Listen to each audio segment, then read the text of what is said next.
दोस्तों नमस्कार, मैं अपने YouTube चैनल में आप सभी का स्वागत करती हूँ। शिव विवाह गीत अच्छा लगेगा तो लाइक कीजिएगा, नए मेरे चैनल पर तो सब्सक्राइब कीजिएगा और कमेंट में बताइएगा कैसा लगा मेरा गीत।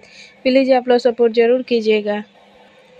ऊँची तोहरो लीला हो गौरा अखिया रतनार।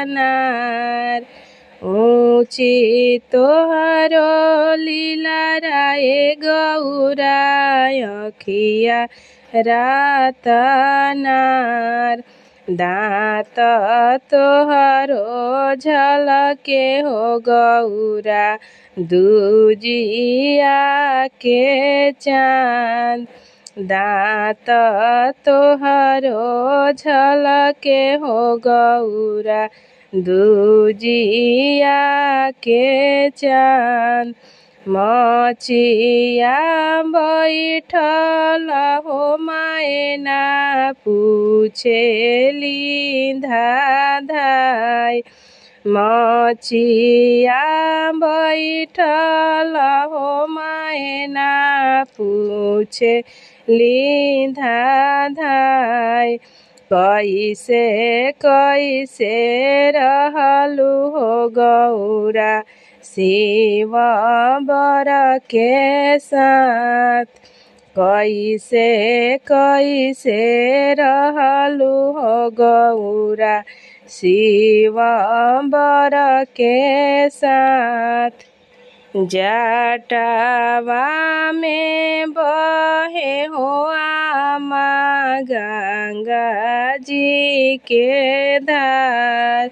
जटावा में बहे हो आमा गंगा जी के धार।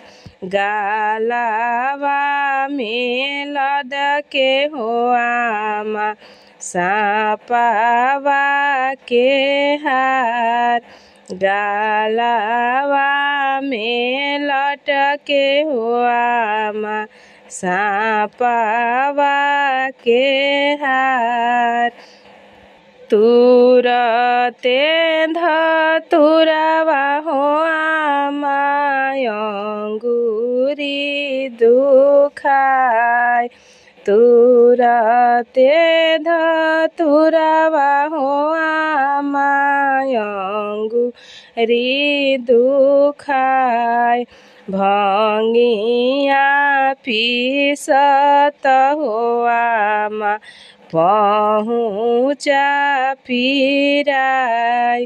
भंगिया पीसत हो आमा पहुँचा पीराय। बड़ी बड़ी विपतिया हो आमा शिव बर के साथ।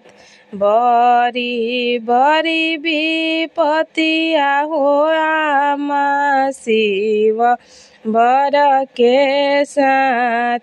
अब का पूछेलु हो आमा भेदावा लगाय। अब का पूछेलु हो आमा भेदावा लगाय।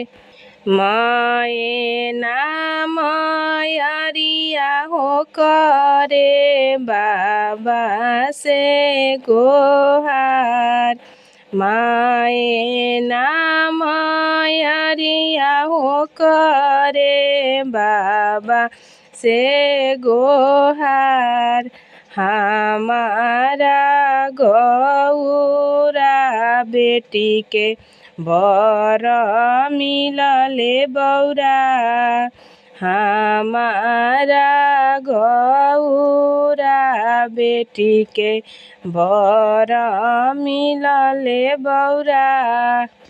खइब महुरिया प्रभु जी तेज पारान। खइब महुरिया प्रभु जी तेज पारान। गौरा विपत्ति आए प्रभु जी सहलो ना जाय।